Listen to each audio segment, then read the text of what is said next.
VS. അച്യുതാനന്ദനെ വിമർശിച്ച വെള്ളാപ്പള്ളിക്ക് കടുത്ത ഭാഷയിൽ മറുപടിയുമായി പിണറായി വിജയൻ രംഗത്ത്. വി.എസിനെ ചരിത്രം പഠിപ്പിക്കാൻ വെള്ളാപ്പള്ളി നടേശൻ നോക്കേണ്ടെന്ന് പിണറായി പറഞ്ഞു. വി.എസിനെയും തന്നെയും പാർട്ടിയെയും പള്ളു പറഞ്ഞതുകൊണ്ട് ഇപ്പോൾ ചെയ്യുന്ന പ്രവർത്തനങ്ങൾക്ക് ന്യായീകരണമാകുന്നില്ലെന്നും പിണറായി കൂട്ടിച്ചേർത്തു.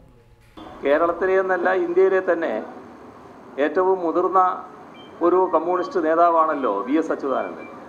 അദ്ദേഹത്തെ ചരിത്രം പഠിപ്പിക്കാൻ ഒരു സാമുദായിക സംഘടനയുടെ നേതാവ് തയ്യാറായ കാഴ്ച നമ്മൾ കണ്ടല്ലോ. ഇവിടെ ആരാണ് ചരിത്രം പഠിക്കേണ്ടത്? ആരാണ് ശ്രീനാരായണ ഗുരുവിനെ പഠിക്കേണ്ടത്? അത് ചിന്തിച്ചാൽ മതി വെള്ളാപ്പള്ളി നടേശൻ. വി.എസിന് ശ്രീനാരായണനെ കുറിച്ച് ഒന്നും അറിയില്ല എന്ന ആക്ഷേപം ഉന്നയിക്കുന്നത് എന്തിനാണെന്ന് മനസ്സിലാകുന്നില്ല. ശ്രീനാരായണ ധർമ്മം പാലിക്കേണ്ടവർ അത് പാലിച്ചില്ലെങ്കിൽ വിമർശനം ഉയരുക സ്വാഭാവികമാണ്. വി.എസ്. അച്യുതാനന്ദനെയോ പിണറായി വിജയനെയോ അല്ലെങ്കിൽ അവരുടെ പാർട്ടിയെയോ പള്ളു പറഞ്ഞതുകൊണ്ട് ഈ ചെയ്യുന്നതിനൊന്നും ന്യായീകരണമാകില്ല എന്ന് മനസ്സിലായിക്കൊള്ളണം. CPIM വിശ്വാസത്തിനെതിരാണെന്ന് വരുത്തി തീർക്കാൻ ചിലർ ബോധപൂർവം ശ്രമിക്കുകയാണെന്നും പിണറായി ആരോപിച്ചു. റിപ്പോർട്ടർ, തിരുവനന്തപുരം.